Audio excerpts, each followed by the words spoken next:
I'm Lucy Edwards, Director of Strategic Engagement at Matterport and VHT Studios. Today, I have two special guests, two CEOs, and we will start with you, Gino Blefari. You are the chairman of Berkshire Hathaway HomeServices and the CEO of the parent company, HomeServices of America.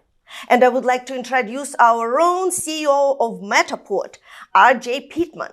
So here we are, and would love to start with success stories. Let's start with you, Gino. Just a few words. You've been an entrepreneur all your life. You started early, you've been in real estate, you started so many businesses. Please share with us the success that you brought all the way up to HomeServices of America. Okay, well, maybe I'll just kind of give you that little journey there. And just like so many of the real estate professionals, I started out as a realtor. I started out, believe it or not, with a $1 bill in my pocket, right? That's how broke I was when I started out in this business, and learned everything I could about real estate. Shut my TV off for an entire year and just focused solely on real estate, okay? And then, so I was an agent. And I thought, man, it's kind of hard being an agent. And then I became a branch manager at Contampo Realty. And the interesting piece there was I thought, wow, it was actually a little bit easy just being an agent than it is being a branch manager. In fact, I got to, at Contampo, the owner was my Little League baseball coach. And I was fortunate enough for him to make me a partner and a manager while I was still selling stuff. So we took Contampo from about 65 agents to 650 agents. Wow. And in 1997, we sold it to Realogy, okay, which Coldwell Banker, Realogy, right? And Anywhere, that's called now, right? And it had 5-year non-compete. So I stayed on, four of the partners left. I stayed on as the president of Contampo, and it became Century 21 Seville Contampo. So while Century 21 had at that time like 6,300 offices all around, many of them were smaller, like mom and pop businesses. So when Contampo came in, more of a regional player, we were the #1 Century 21 in the world, which was a great experience for me.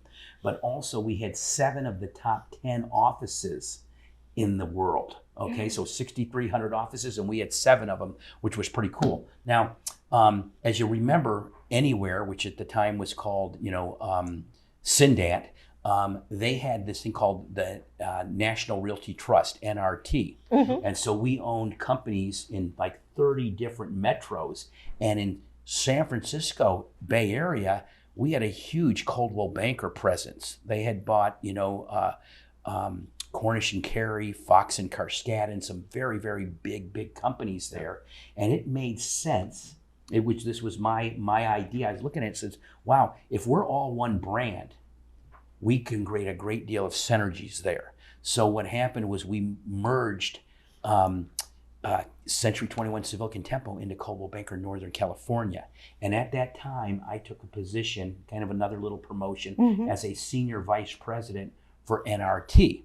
So now I got more of a national job, okay? And that was great, and I enjoyed it. I didn't felt completely utilized, right? Mm-hmm. And I still hungry for more. I didn't want to sell my original company, but the 4 other partners did, so I just went along with the thing.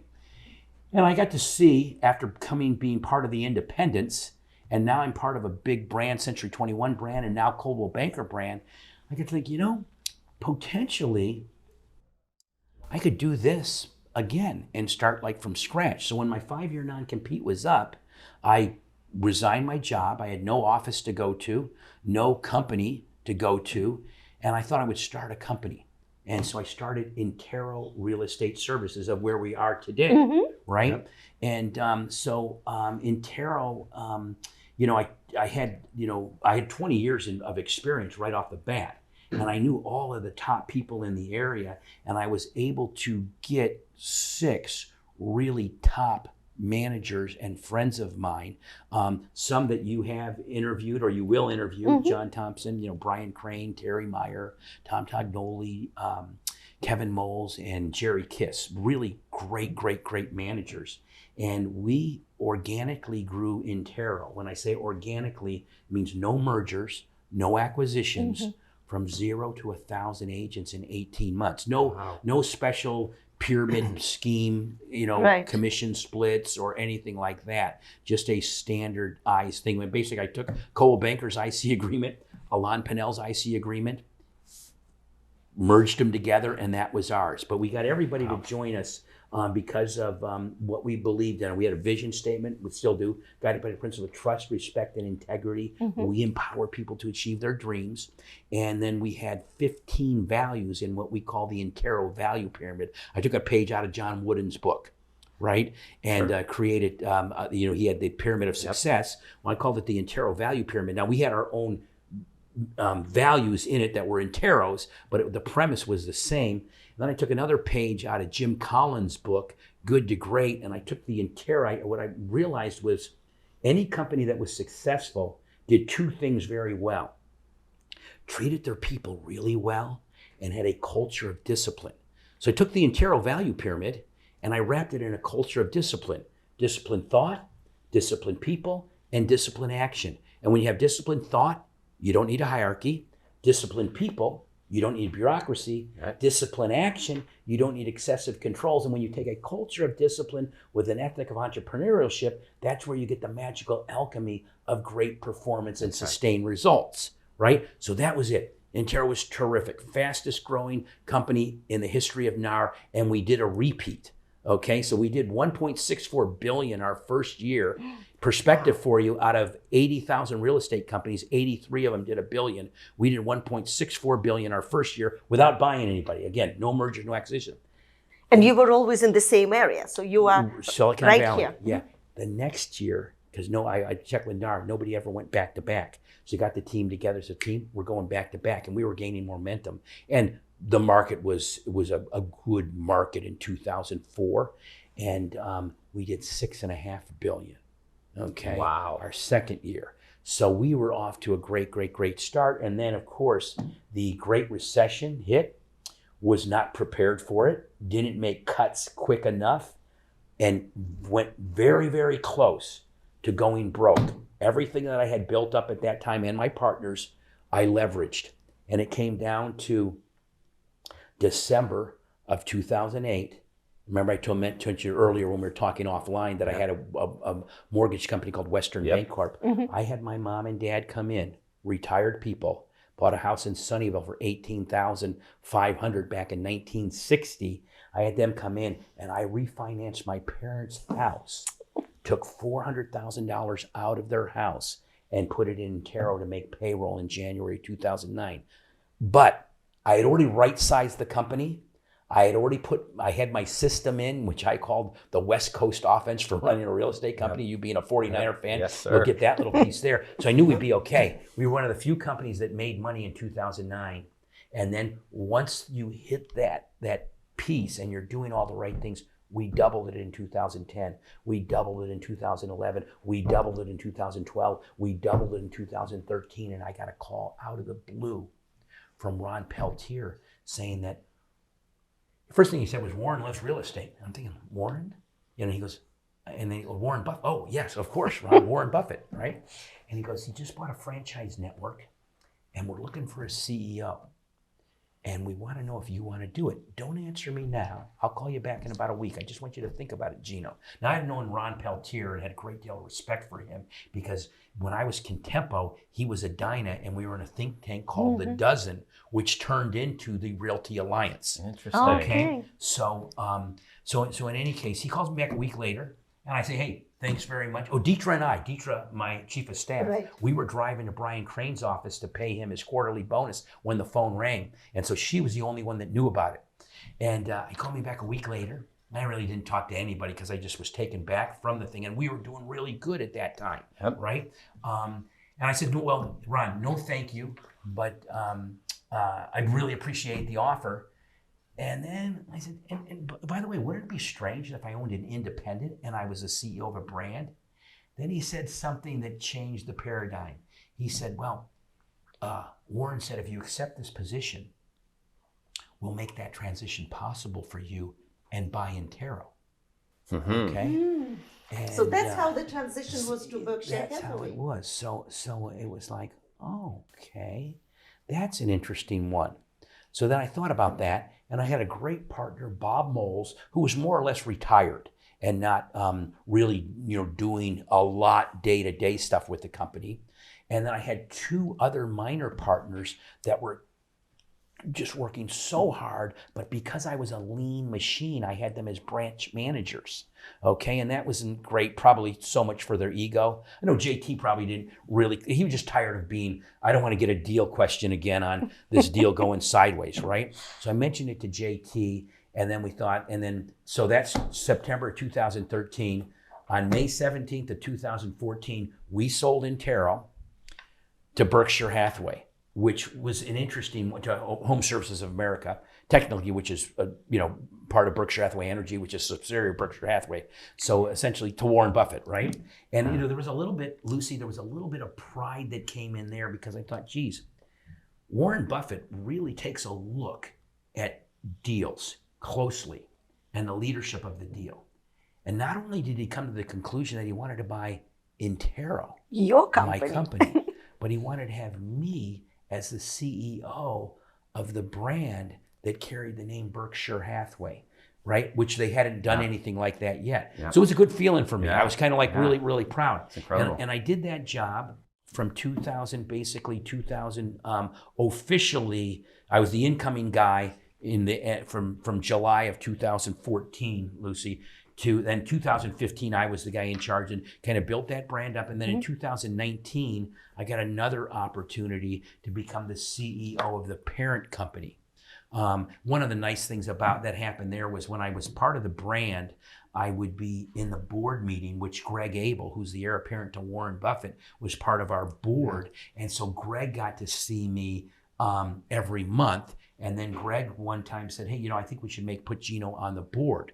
So then I was on the board of HomeServices of America, got to know them. And I think that's kind of like how it certainly was. Ron had to choose who his successor would be. And then he chose, then I became the CEO in 2019. And that got me to where I'm at today. But what I was going to tell you was when I was the CEO of Intero, I thought, wow, it was pretty easy working for a company and just being a corporate guy. Now I'm on the line, right, as the CEO of Intero. Well, then I was the CEO of Intero, and I became the CEO of a brand. Man, it's pretty easy being the CEO of Intero, right? Then I'm the CEO of a brand. I become the CEO of the parent company. I go, wow, it was pretty easy just being the CEO of brand. So what I always talk about is it never gets easy. Life never gets easier. What happens is we become better at handling hard. Yeah. Okay. And that's really what happens. So I know that was kind of like long, but I think it gives you perspective and absolutely. I appreciate it tremendously. With that, it's kind of fantastic. Helpful. And I think there's, such a remarkable part of the story for me in listening to your journey is a very pivotal moment through Intero.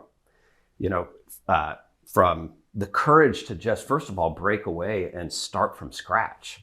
That doesn't come easy. Yeah, and the crazy thing was we were remodeling our house, so I virtually had no house and no office at the same time, which is just kind of wild. But all the confidence that comes with ignorance, that you just don't know. You don't know what you can't do. I mean, I was stating in public, I'm going to create the greatest real estate company in the history of the world. You know what I mean? And that's a bold thing to say. Yeah.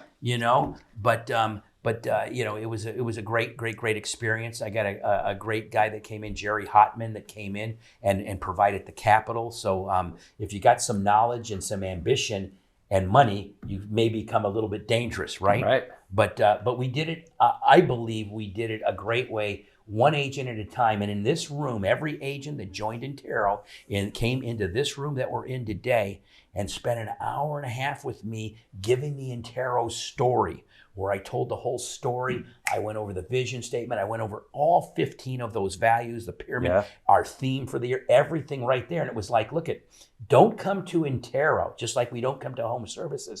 Don't come to Intero to retire. Don't come to Intero for a lateral move. We're going to push you to get better. If you don't want to get better, that's okay. You're not a great fit. And some people said, man, I can't work there. I don't want to work that hard. And that's okay. And that's okay. Right. That's okay, right? Yeah. You know, it's like my old listing presentation. Mr. and Mrs. Seller, you know, Lucy, 1 or 3 things will happen today. You'll decide to list your property with me. You'll decide not to list your property with me, or I'll decide not to take your listing. Any of those 3 are okay, right? You know? But So it's got to be that bar that you set early on to bring in these high performance people. It really resonates with me. And especially valuable, not when the times are great and you guys are getting that first $1 billion in the first year, like extraordinary milestone for let's call it a startup. Totally startup. I mean, you rarely garage. ever see that anywhere in Silicon Valley. Any tech company, like, you know, to do it in real estate is extraordinary. But I'd say perhaps even more extraordinary is when the markets turn, right? When the economy went south and you got to dig deep, right? And to be able to dig deep, pull through that, and come all the way out the other side of the journey, and then, you know, be acquired by Berkshire Hathaway. Like, what an extraordinary story. Yeah, we hadn't really ever lost any money. At least at worst, we'd break even in a real estate company. And when we closed on April 7th of 2007, the day that the actual negatively amortized adjustable rate subprime mortgage made its shift, and the whole thing started to go. And I can remember losing $3.5 million in 2007 and thinking, I think we'll be okay. And then losing $4.5 million in 2008 and being down to the end. In fact, I believe there's a guy, Bob Gianfrido, who was my local banker, okay, that saved us, because I was every week at the principal's office, I called it, talking to the bank, because while we never missed a payment, we were definitely out of covenants. And I was having dinner, Kevin Moles, Bob Moles' brother, and then we were all partners together. Kevin Moles and I are March birthdays, so we would always go out for birthday. And I'm sitting there at Morton's in downtown San Jose with Kevin. Phone rings. It's Bob. Okay, he knows me and Kevin are having dinner. I'll take it. Phone rings again. It's Bob. I still passed on it. Now, and I always take Bob's call. He was best friend. We're best friends and things like that. But he knew what we were doing, and we're trying to enjoy our dinner. We're you know, celebrating birthday. Celebrating a birthday, even though we're basically going broke, right? You know, we were on our way to growing broke, right? This is in March of that year, right? And that's the third time I grab it, and he goes, I just heard they're calling our loan, right? Which means what had happened was when we bought out our partner, we put up as much money as we could, and we took a $13 million loan from Bridge Bank, a local bank, and we were out of covenants. But I think somehow there was a divine intervention. The main, one of the main guys there, Bob Gianfrido, I think he totally went to bat for us, because he said, Bob, we never missed a payment, and we were not ever going to miss a payment, right? And I go, it'll just look bad. It'll look bad for the bank. It'll look bad for all of us, right? You know, and they didn't call the loan, and we were able to recover, you know. But what's interesting, Gino, with continuing the story, when you became the CEO in 2019, and then COVID hits in 2020, so you at your position. You know what you are doing, but it's still, you know, you still have a lot of responsibilities. You have almost 50,000 people who depend on you every day. Yeah, about 40,000 people, 46,000 people at HomeServices that we owned, and another 50,000 people in the brand. Okay, but the brand again is independently owned and operated, right? So if you're running a brand, you don't really have that day-to-day responsibility as you have as the CEO of Berkshire Hathaway. And we were off to a great start in 2020, right before COVID hit. We were record January, record February, record March. Margins were really good on the mortgage side. I can remember looking at our mortgage company and thinking, about the 15th of mortgage, like, oh my gosh, we're going to make $25 million in mortgage this month, right? And that was on the 15th of March. The last week of March, COVID hit right about middle of March. Everybody panicked. Servicing went away. We had a $2 billion pipeline. We went from making $25 million to breaking even, to nothing. right? Because of the servicing piece going away on the mortgage side. But there were some things that I did to make us actually, even before, as soon as I came in 2019, there were 6 regional presidents. And, I knew that I needed to grab hold of the whole thing. So I eliminated 6 regional presidents. So you can control everything consistently according to your plan. Yeah, because every region had its own little philosophy, its own little thing. And so that was good. And then COVID hit, and was a great opportunity for me to get everybody, I was going to put everybody into my system now. Yeah. Okay, and it's going to be hard at first because you're dealing with CEOs, great operators, great, big egos and things like that. But I got to sell them on, this is the system that we're going to go. My system has basically 4 disciplines to it: focus, leverage, engagement, and accountability. And the accountability piece is that Monday call. So still to this day, Monday is my favorite day. Starting at 6:15 a.m., I talk to every franchise salesperson. Then I talk to every executive at the franchise brand. Then I talk to every executive at the HomeServices team. Then I have 5 calls in a row with approximately 10 to 12 people on, where I touch every CEO and every president on that call. So I'm mentally bankrupt by about 2:30. But I've seen all my friends. I've seen everybody. It's a learning. It's a idea exchange, even though it may seem a little bit monotonous. Or I've been in touch with my accountability partner 5 out of the last 5 days. My wildly important goal for this last week was this, and it either was or it wasn't completed. My goal for this week is this. The lead measures to do that. The one thing I'm doing to increase per person productivity. The one thing I'm doing to increase capture rate. In fact, your great product could be the one thing that we could do to increase per person productivity. That could be an initiative at some point, right? And what, Martha, when I met with Martha yesterday, Martha Moisha, she was talking about Monday. We're all waiting for Monday. Monday is the best day. I can't wait to get on the call with Gino and with my colleagues, because we all learn from each other and we keep each other accountable. And we create those little goals and big goals, professional and personal. I want to walk 3 miles a day. I want to drink 8 gallons of water. And they're simple goals. Yes, and that's a great point there, because our culture is a culture which has been the culture at Contampo, Intero, Berkshire, and now HomeServices. It's a culture of continuous improvement. So what I have the CEOs do at the end of every call, do this. And the one thing I'm doing to improve, so I'm better this week than last week, is this. And all of that seems to be, look at Ray Mesa. Ray Mesa's down 100 pounds.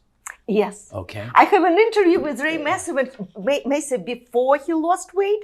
And when I met him right after at one of the conferences, and I'm just like, Ray, we have to redo the interview because no one would ever recognize you the way you were. Yeah. He's just like, he lost half of himself, but he's healthy. Right? And that's just all, again, part of the culture. I think it's so important. At Matterport, we have a value structure that's built around since I joined the company 5 years ago. And we're next week celebrating our 12-year anniversary as a company. So we've been at it for a while. But one of the things that I knew we needed to do, especially as a small but global company, is to empower this workforce, right? We are not a top-down organization, although I try to provide as much leadership from the front as possible. We call it empowerment with accountability. So I am going to give a lot of rope to my leadership team, and my leadership team is going to give to the organization a lot of rope to lead from the front as well. But you have to be accountable for the results. You want the career development, you want the added responsibility, you want the autonomy of decision making. Great, but be accountable for the outcome. And guess what?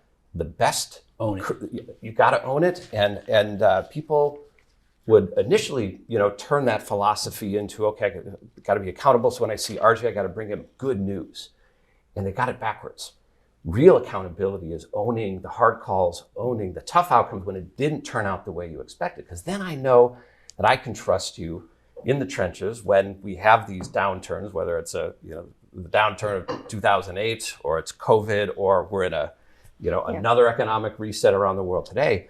You want those people to be accountable on all ends of the spectrum. And quite frankly, you don't want to be accountable for the success, right? Yeah. That is part of what you want to make sure you are, giving to the team. Sure, and I think anytime you can help them, instead of being accountable to the leader, accountable to their team, that usually goes better, right? That usually goes, is a huge impact, So as a result of, navigating the various, challenges out there in the industry, the twists and turns of the macroeconomic environment, it seems like you've been able to capitalize on that to make the organizations that you are leading much healthier, much fitter, Yeah, there's a lot of talk all the time, Lucy, about managing change, and I talk about like you don't want to manage change. It's like managing anger. You want to leverage change, okay? And that's what, that's kind of like the whole idea, is to leverage that change. It's kind of Jim Rohn tells a great, you're familiar with Jim Rohn at all? No, I'm not. No, okay.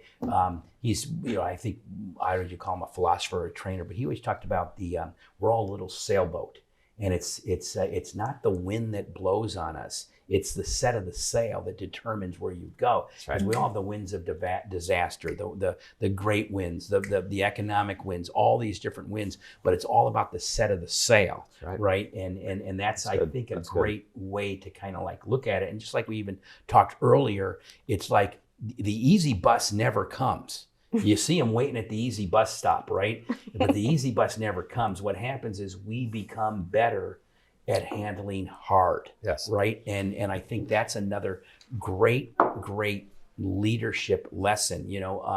There's all, the whole leadership piece and the whole one, you want them to be humble, you want them to be hungry, and you want them to be smart. And when I say people smart, I'm going to say smart, it's people smart. It's not like, book smart or E equals MC squared or anything like that. Street smart, right? Yep. But sometimes, if they're not, they gotta be, all of them, you gotta be hungry too. Because if you're not hungry, that won't do it. That's right. This is not the place for you. What did Warren Buffett say? He said, don't be stressful, be hungry, or be angry. Something like that. Like you have to focus. You cannot lose your energy on being stressed out. Just get greedy. That's what he said. Get greedy. But that's what happened to Matterport as well during COVID. It was not, and actually Alan Dalton talks about it. He was saying that it is not the land of change and market is not shifting. We have the opportunity to create our market. And Matterport really took advantage of the opportunity, and that's how we got well known all over the world. So, Gino, last few days I spent with leaders of Berkshire Hathaway, HomeServices, California and Nevada, and we all talk about the technology. And I hear the same thing, that some agents really resisted. And your leaders, they're strong and they're persistent. So they make sure that technology is embraced and is included, because you just cannot, the future agent cannot survive without it. So what's your take on it? Yeah, no, my take is precisely your take. It is, the train's coming down the track. The technology train's coming down the track, for an analogy for you, right? You can either get on the train or you're on the track. But you know what happens when you're on the track and the train comes down? You get run over, right? Yep. So, and so certainly we're going to, look, maybe if you got 2 years left in your career, you're not going to try to learn everything all brand new again. But it certainly is important. And I know the agents that embrace the technology, are going to be the ones that are going to succeed over time, and the ones that don't are going to slowly but surely, you get out of the business. Yeah. They won't be able to compete. Technology helps us compete, right? Exactly. Helps us do, just makes life easier. I'd like to add one piece to that story as well. This was very interesting to watch as the industry of real estate grappled with the unknown implications of COVID, right? And we went into lockdown. How was the real estate industry going to move forward, right? How do you keep transactions moving, buyers and sellers, when, it wasn't even legal for a period of time, In California, in New York? Yeah, to actually go to a physical open house. And so, it was an opportune time for Matterport, but more the philosophy we took of the company was, how can we help the industry continue to move forward through this, unique challenge that's been dropped upon us, that there is no recipe or, business school case study on how to navigate through. And what I observed was some of these people that, might be skeptical of technology and tools, disintermediating that human interaction and that relationship-driven part of real estate that's so important. But what they found out of necessity, because this was the way to bring people, thousands of people, through a virtual tour into the home, that it was a tool, it was a co-pilot. It was not a replacement for that at all. And in fact, the internet has this very, exciting way of being able to grab a whole lot more people and bring them, into a home. So you might get 1,000 people to tour your property that never would have just had the time, the convenience, or able to get to it. And then they say, well, this looks a lot different than the photos. This is got an amazing layout. I love the high ceilings. I couldn't tell any of that from the photos at all. I'm going to contact the listing agent. I want to learn more. And it's not just one or two, it's tens or 20 or 100. And we were grateful in some ways, for that opportunity to get the attention of the industry a little bit, to say, hey, here's a technology that can help, not replace, not disintermediate. And then the part I loved the most was the reaction was, where has Matterport been all my life? This is a great tool, pandemic or no pandemic. This could be really helpful. And that's really, what we hope for if we are doing our jobs right as a company, is that we can really, help propel this industry forward in new and exciting ways. Yeah, and I think, you can just, the investor, what a great role Matterport can play for the investor, because I think I probably have 12 houses in Chattanooga, Tennessee. Now, I've never seen any of them. Okay. Now, it would have been pretty terrific. You should take a vacation one day and just visit them. It would be pretty terrific to have been able to look at them. Now, I totally trusted my realtor. Yep. Okay. But my realtor would have been, I probably have 24 if he had Matterport. Exactly. Okay. This is so. But I would like to add to that. Yeah. So people, since COVID, are really moving around the world. It used to be that everyone moved maybe within 20 miles. Now you are, just like I mentioned to you, I spoke to Joe Pike from Berkshire Hathaway Portugal Properties, and he said 42% of his sales last year in 2022 were to Americans, mostly Californians, and all with Matterport. People did not even see the property. They didn't even fly to Portugal, maybe one or two. And the rest just enjoyed. And look at everybody who is moving from New York to Florida or from Chicago to Texas. That's all about Matterport. Yeah, and even Mexico. Yes. I was in Cabo at an event and got to see, some great houses that were there. But I can remember going out to dinner, and I think I might have been the only one in the restaurant that didn't have blonde hair and blue eyes, and I'm in Mexico, right? Because of so many foreigners coming in. That's so right. Yeah, it certainly, technology will continue to play a role and continue to make us more efficient. And it just needs to be embraced, and we're committed to embrace it. Great. Well, question to both of you. Do you think the word artificial intelligence just scares the hell out of a lot of realtors? And the average age of a realtor, according to National Association of Realtors, is either 57 or 59. So you can only imagine how they are afraid of that AI word. Do you think that would be incorporated more? Are you bringing it as a culture to your leadership for them to spread the word? Yeah, it's funny that you mentioned AI. Jimmy Burgess is one of the CEOs. In fact, another great interview. Jimmy. He's in Florida, correct? He's in Florida on the Panhandle. And at our, we have a leadership call every month, and I have maybe 4 or 5 people share some good ideas. He's sharing the idea on social media when he has AI help him and the hits and the responses are off the charts differently. So just like anything else, I don't think you can, I mean, maybe you can, I'm not sophisticated enough to be afraid of what it might do, like some robot's going to kill me one day, right? But certainly you want to embrace everything that it did. I do a blog every Thursday, and one time I used AI. I said leadership lessons from Tom Brady, and it gave me like 8 of them. Now, I elaborated all sorts of things on there because they were very, very basic, but man, it gave me a great outline. Right. And that's what I think, you know, as we were talking about with Matterport and, you know, my views on AI, it is another co-pilot. It's a tool. It's easy, you know, to develop some anxiety over either what we've seen in the movies, it's now becoming real, you know, right in front of us. As a technologist, I think it's the best time to be alive. The things that we are going to be able to do with science and technology are going to eclipse everything in the last 100 years. And I'm glad I'm still hanging in there and still around, you know, to be a part of it. And I think, you know, as it pertains to real estate, it's super exciting.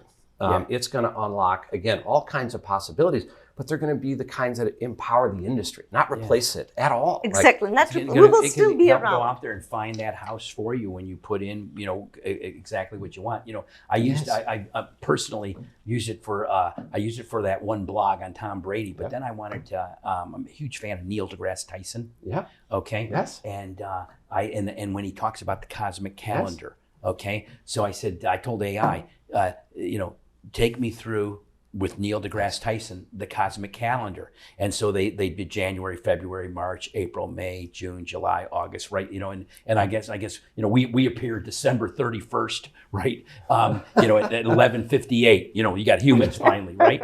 But, and I says, okay, now go a little deeper. And then it went a little deeper, you know? Right. So yeah, it's pretty darn terrific on how it does. Yeah, and I think, you know, why is it, you know, such a big topic of conversation? Well, it's based on enormous amounts of data being fed to new science and capabilities that can distill down an extraordinary amount of human history and knowledge and things into, you know, these kinds of dialogues and conversations that just weren't possible before. And our brains don't have the capacity to hold all human knowledge and all human history. Right. But I started saying about NYC Expo the other day, and I had a panel. I had a tech panel, which I never really considered myself the best tech rep over there, but I managed. I had good questions.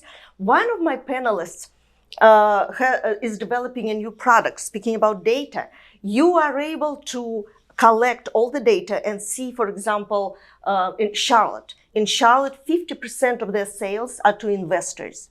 But in Raleigh, 20% of sales to investors. So psychologically, you can make a decision that Raleigh is probably more stable, maybe the schools are better, and so on. This, in Charlotte, it's more probably Airbnbs, and it's not it's not the same atmosphere. So you can make a decision where you want to live, and that is all based on data. And in another month, I have a talk show, Lunch with Lucy. He will be my guest in August, because by that time they'll have more data. They can even take New York City and divide New York City by how many condos, and it's 5 minutes old information. That's how current the data is. Yeah, it's very, very incredible. Great, yeah. Oh, by the way, speaking of Lunch with Lucy, Martha is going to be my guest, and we are going to talk. She will visit me in Fort Lauderdale. We're having it in my with real lunch in my living room, and we will talk about giving back and the charities and women's health. So I'm just throwing in a little commercial here. But yeah, so you have incredible team, and I do want to touch on your on the charities that you are involved. Besides your Sunshine Kids, and I want you to know that as Matterport and previously as VHT, we always supported Sunshine Kids. As a matter of fact, like for Berkshire and New Jersey properties, we're donating the photographer and so on. So would you like to talk about, you have your own foundations that you support? Yeah, we have HomeServices Foundation, and that's essentially there for underserved communities, mainly Black. And I don't know if you've ever, either one of you read the book, The Color of Law, but that's a great book. Yes. You've read it, yeah. But in any case, and then now when you say the Sunshine Kids, that's the for the brand, for Berkshire Hathaway HomeServices, the brand. But for example, I'm here at Intero today. They have the Intero Foundation that will help children in need. When you get down to Martha, even though she's part of Berkshire Hathaway HomeServices and she does the Sunshine Kids, they do a whole bunch of other. Yes, so she there's a does. lot of local stuff that gets done Terrific. with all of our 57 brands that we have. Okay, all around. So and Fox and Roach, they have this. They have their own. Mhm. I think all of your offices, they probably participate somehow in Sunshine Kids, but they have local interests as well, which is very important. Yeah, all many of the brand still, participate in it, even though they have their own. Fantastic. And at Matterport, we also have our charities. That's right. Matterport Cares is our big initiative inside the company. It's global in reach as well. And we actually like to partner with our partners, out there and join forces, especially where, again, we can bring sort of real estate and technology together and give back to the community. Mm-hmm. A lot of opportunity. Gino, that was fantastic. And you always give great advice to your leadership. One of your advices is to be consistent. You had a really great video I watched the other day where someone asked you, what should agent do today? And you had a fabulous answer. Would you mind? Sure. Okay. I think the question was, what's working for your agents today? Okay. Right? Yeah. And my answer was, well, how about when they work? That's what actually works. You've got to work. Yeah. Some agents are really big in social media. The number one agent at all of HomeServices, Andy C., who's right out of Intero, he's never on social media, right? Because he just isn't, right? Yeah. Now, some other Interesting. people are pulling a ton of there. Some agents buy leads, okay? Some agents, hey, I'm going to buy lunch instead of leads. Right? It's all sorts of different things. One time I had made a list, Lucy, of like 27 ways to do real estate. Probably no wrong way, but you got to work. Okay? If you don't work, it doesn't matter. I always kid Alan Dalton, doesn't matter if you call it a client base or a database or whatever, if you don't work it. Right. Yeah. He's very particular about yes, that. Yeah. And Gino, what would you wish to someone who is in a leadership position, or maybe they just got promoted, or maybe they have their own business and the business is growing so fast and they can't even think what's going to happen tomorrow? What would you, and you've been in that position when your business grew so quickly. Yeah. You just need to stay grounded. You need to have a routine. You're going to have to be incredibly disciplined. I sometimes talk about my meds: meditation, exercise, diet, and sleep. Keystone habits that create small wins, right? You have to almost have a routine and a system. That's what got, if you talk to Ray Mesa, that's what got him to lose all that weight. I talked to him about having that morning routine and having an evening routine and these different things that you do. So that is, you still have to constantly be putting positive stuff into your head and understand that you're going to get knocked down and you just got to get back up, right? So that I guess that would be the advice. It's also you want to have great people around you. Yes. And I've always been very, very fortunate to have great people around you. Even my chief of staff, Deetra, if you called her up and asked her right now, what is your main job with Gino, she'd say to keep Gino on his schedule, right? And then you have And a she's schedule. very good at that. Yeah, you have a schedule, and then the key is you never make a commitment of your time without checking your schedule. That's right. Right? And then if you can, like everybody tells me, what makes an agent successful? And where Alan might talk about, you need what to say and how to name it and how to call it, I would say, hey, their ability to follow their schedule. All right, that's what's going to make people, successful at what they do. What about you, RJ? You are in a slightly different industry. You are more technology. When you talk real estate, to me, it's all very personal. It's hugs, it's handshakes, it's visiting. With technology, it's a bit like you are with yourself. And what would you recommend for someone who has just a starter or who is in the business already? Well, and I've collected this perspective from my journey as an entrepreneur and starting many companies of my own, working for Google and Apple.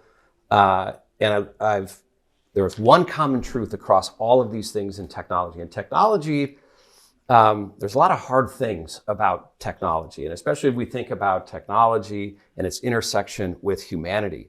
But one common truth across all of this that we always have to remember and keep in mind is be the customer. No matter how scientific and innovative and complex an innovation may be at Matterport, a new feature, piece of functionality, you start with the customer, the end user first. They're at the center of the room. They're at the center of everything we do. And it's, as a leader, it should be at the center of everything you do.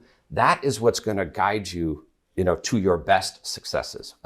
You can't just invent this stuff in a vacuum, somewhere, in a dark room, and it's a pretty marvelous invention, and then just expect the world to embrace it and the industries to transform. Never going to happen. But that North Star is squarely centered on being the customer, understanding deeply what motivates them, what works, what challenges, what their fears are, what their ambitions are, and meet them halfway. And if you're really good, you'll go farther than halfway. You will surprise and delight them. And that's when you get customers for life. So when we think about that kind of framework and that approach, especially in technology companies, you can break through and you can have just as personal success as you can in real estate. And I agree with you greatly. I've been in sales and marketing all my life, and I always had that theory and that rule of thumb. The reason I believe I was successful in sales is that I went with my agents to listing presentations. I was there to see what they're going through and how frustrating it can be and how their sellers can be just nasty people, and how the marketing strategy has to really complement the property, but also please the seller. And also you can afford it as an agent. So I think my success was just like you are saying, that's my vision voice. You have to understand the other side of the street or you will never be there. That's right. And manage their expectations. Really 100% manage their expectations. So much in real estate, advertising and technology is always directed at the buyer. But if you think about it, the seller is really the customer that we want. And Matterport does that so well because it impresses the seller on how we can show your property globally and very easily. That's right. So much is all about look, don't give me an advertisement on getting a buyer. You usually have buyers coming out your ears, right? If you control the listings, that's it. And that's what your product does. That's right. Which is great. And you save time for your seller. They don't have to clean the house for the showing. So that's important. That's right. And the house is open 24 hours a day, 7 days a week. And you can put 1 million people through the house at no extra cost. There you go. All right. Well, thank you very much. Well, thank you very much. Thank you so much. Thank you. Thank you both. Have a Great great to be day. here. You Cheers, betcha. everybody. Cheers. Thank you.